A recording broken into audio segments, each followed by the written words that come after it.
It was a really sad day, a really sad Friday for me.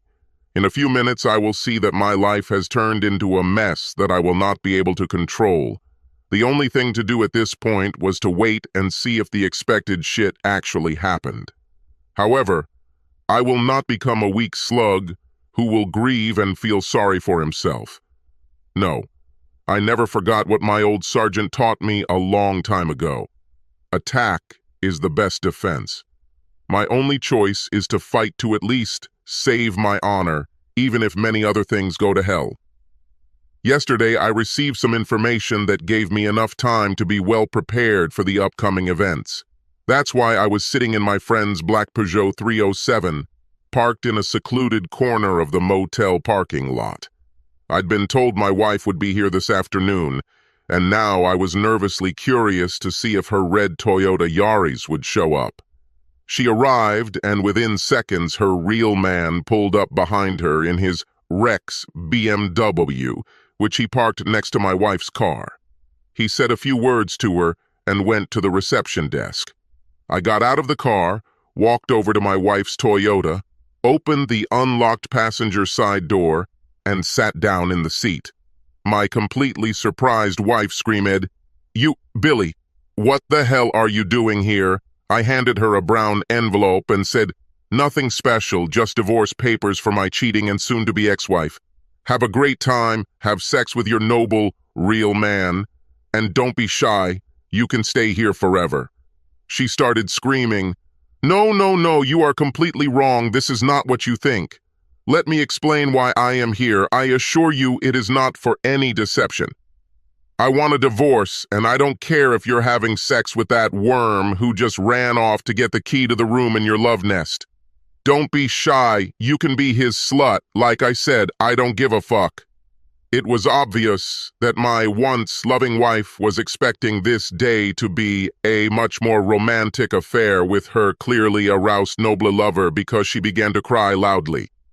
At that moment, her so-called real man was returning waving his room key, and when he saw Rebecca crying and still sitting in her car, he opened the door on her side and asked, "Who the hell is he?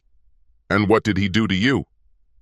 While he was saying this, I got out of the car, took a small plastic bottle out of my pocket, and running up to him, I heard her son, "He is my husband, and he is going to divorce me because of the two of us.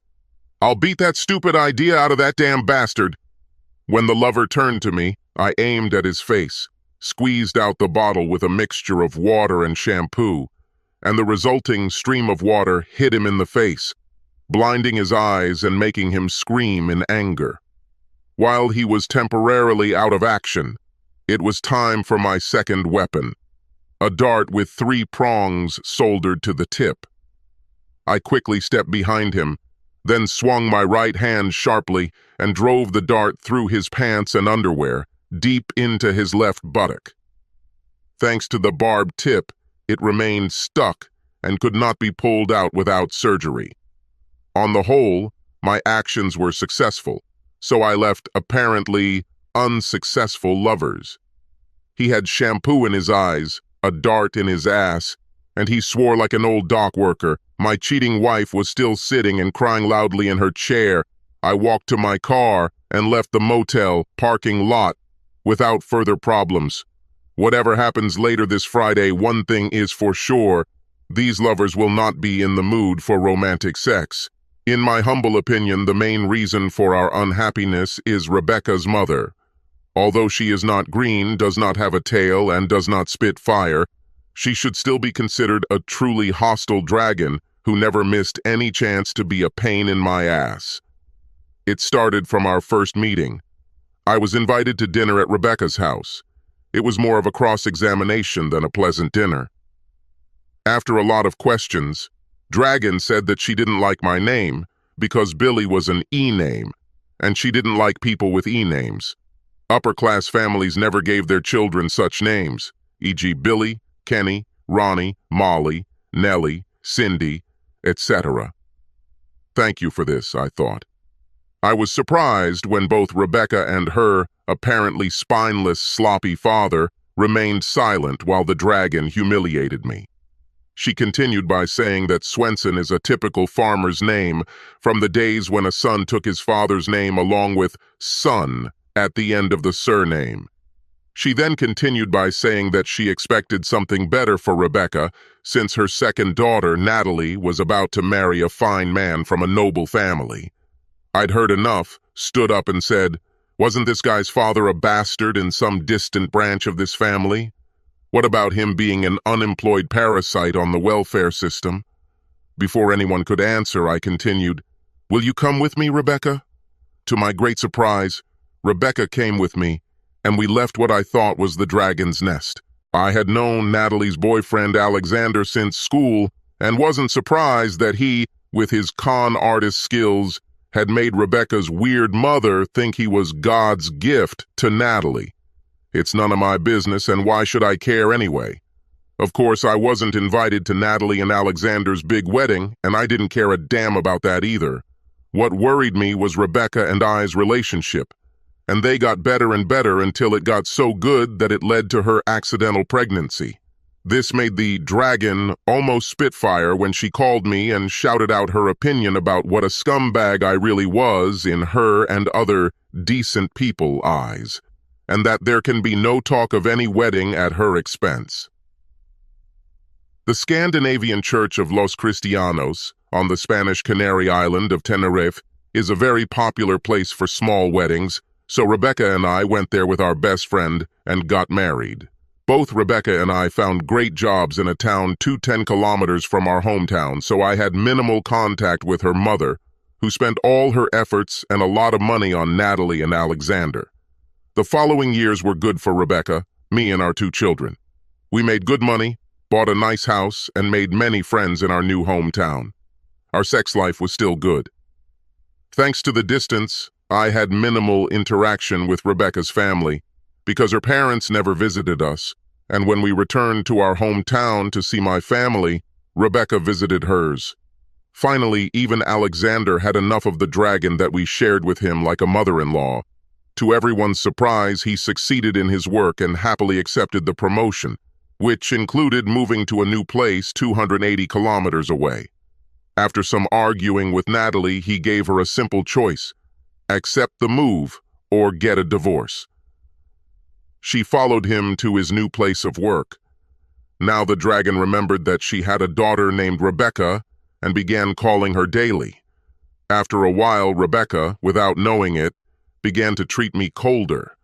The calls centered on more whining about what I did, didn't do, or should have done, and more crap about how great things were going for Natalie and Alexander. Our relationship didn't improve when I told Rebecca that the main reason Alexander left was to stay away from the hostile dragon that was his mother-in-law.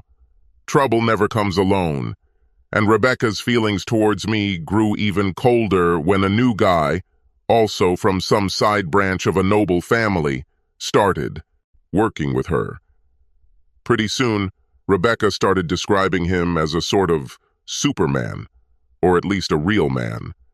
He was married to a nurse, but his wife was in Tanzania, Africa, volunteering as a nurse at some health center, and had about 3 months left on her trip. The real man and his wife intended to buy a house when she returned, but for now he lived in our city, renting a room in the house of his wife's married sister. Rebecca really annoyed me when she compared my deeds, my vocabulary, and even my clothes to that real man at her job. There is no need to say who ultimately emerged victorious in these comparisons. Even though Rebecca and I were still having sex, my attempts were often met with comments like, "Here we go again?" and "Don't you ever have enough?" If it weren't for our children and Rebecca's many positive qualities, I would have left her long ago. But she was obviously loyal, a good mother, loved to cook, kept herself in good shape, and we worked well together, keeping the house clean and the garden beautiful. If she had not started her nagging and other sour remarks towards me, she would still be the dream wife for me. Of course, I wasn't a weakling who accepted all her crap without also telling her my opinion. This added to our problems, such as one evening when our children were sleeping. I would really like you to be more like my colleague, Rebecca said. If you're in love with this scammer, why don't you file for divorce and become his whore? But as long as we are married, I will never accept any deception. Have sex with this asshole behind my back, and be sure that I will teach him that although you may act like a cheap whore, your services will have a high price. Rebecca started screaming hysterically. You're a bastard! What the hell did you just say about me? How dare you call me a whore? Be sure you pay for it! Wouldn't it be better for your clients to pay? I shouted back. Before she could say anything unpleasant, 2 frightened and crying children approached us, and I began to do my best to calm them down. The outbreak was followed by 2 very cold weeks. The first weekend she and our kids went to visit her parents, and then the next weekend when Natalie and Alexander came to visit us, Rebecca played the good wife and was kind to me until our guests left on Sunday morning. As we waved goodbye to them, she said, "Don't be so naive as to expect any favors from me." The following Thursday, everything started to fall apart when one of Rebecca's co-workers called me at work, and after a brief introduction, she got straight to the point. We have a new, very charming guy at work, and 3 of his employees are competing in seduction. Your wife, me, and another unmarried girl. Although we begged your wife to leave it, as she is already married to a good man, she refused to listen to us. And now she's damn proud and boasts that she won our competition and will go to the motel with him tomorrow after lunch. I thanked her and convinced her to keep the call a secret, so I could do something about our problem. Returning home after work, I watched Rebecca and felt that she was a little more cheerful than usual. After the phone call, I started thinking about what the old sergeant said during my time in the Army. He was a big fan of the Apache warriors of the old Arizona Territory and their tactics of surprise, attack, and then disappear. I had no street fighting experience, so my only chance of winning was to do as those old warriors did. Rebecca was showing off to me a real man's black belt in some Japanese combat sport, so the element of surprise was very important. Pepper spray would be great, but it's banned and unavailable in this country, so I had to find a simple alternative. A small plastic bottle of hair shampoo and water would be my weapon, and it worked well after a painful ordeal in my own eyes. The sergeant told us a lot about how surprisingly effective, silent, barb-tipped arrows from a well-hidden ambush were at creating fear among soldiers during the Arizona frontier wars. Of course, I couldn't use a bow and arrow against Rebecca's lover, but the idea led me to my little workshop in the basement. I took the nearest thing that was available, a dart. By soldering 3 1-centimeter-long pieces of sewing needles at a slight angle around the tip of the dart, I created a serrated tip. Hopefully it will be difficult to remove some soft parts of the body without hospital surgery. I didn't have the slightest desire to test this weapon on myself. After some thought, I had a simple plan without having to buy complex equipment for my activities.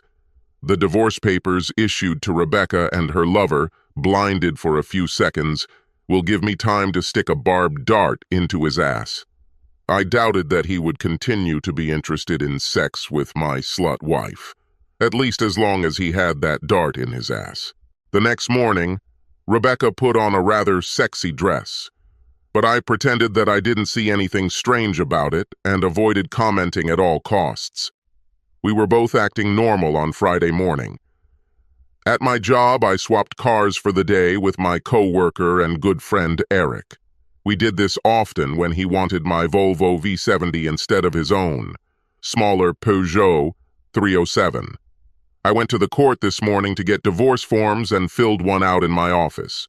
After some searching, I was able to contact the charity's head office in Tanzania and obtain the email address of Rebecca's lover's wife. During my lunch break, I drove to Rebecca's work and found both her and her lover's car still in the parking lot.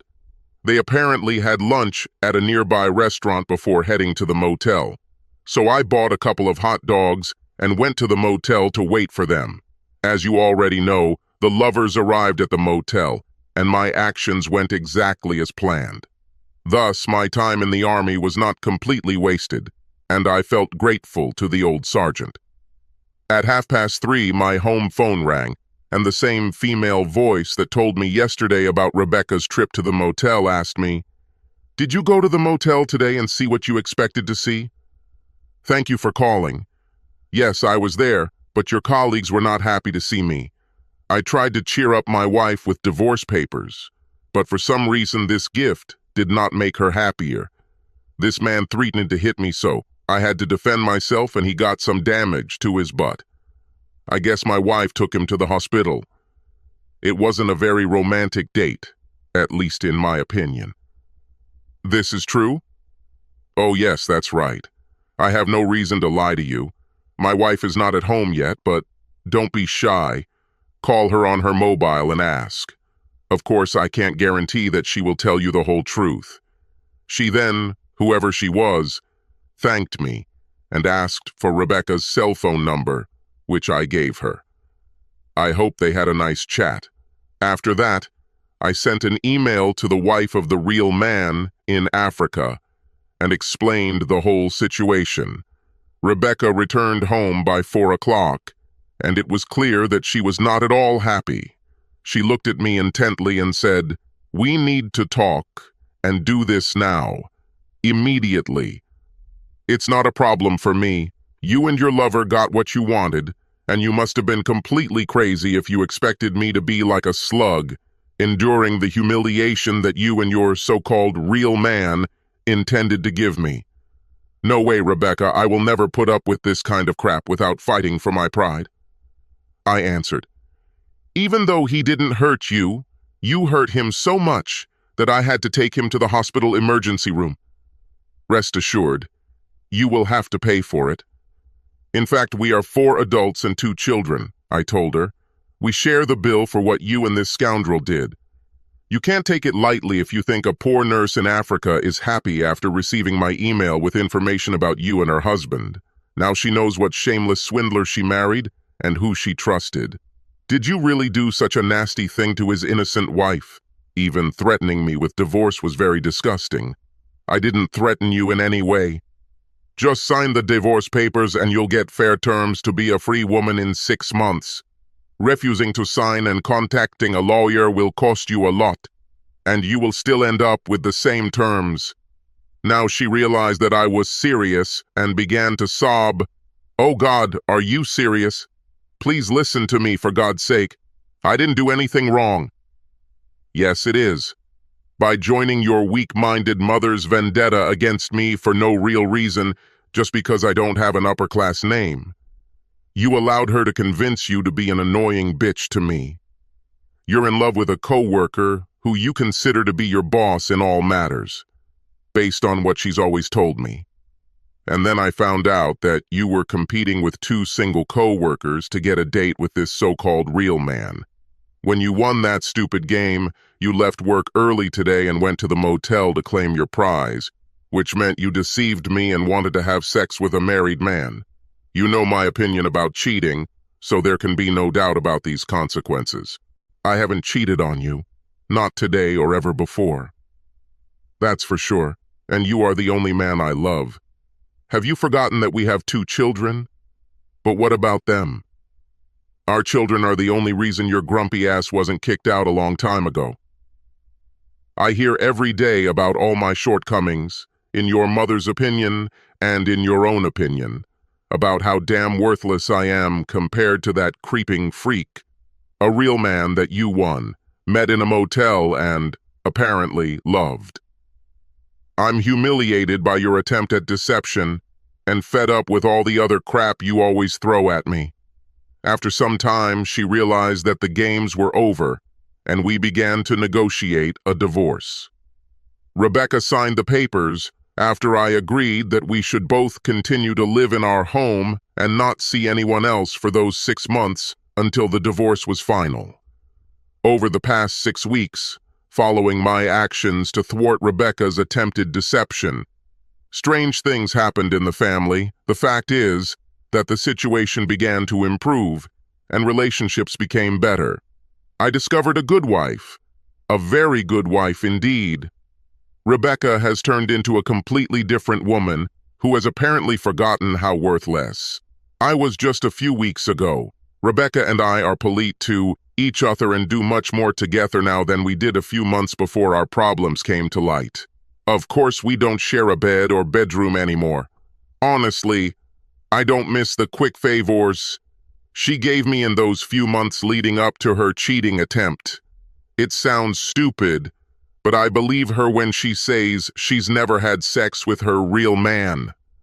The motel that was supposed to be the beginning of their love story with a little sex every now and then.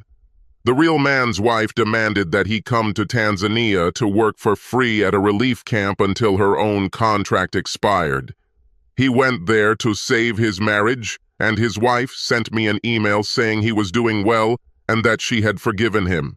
She even begged me to forgive Rebecca, but I don't know what to do because we still have at least 20 weeks to think about it before our divorce is finalized. However, it will be interesting to see if Rebecca is serious about her good wife mission and how long she can continue it.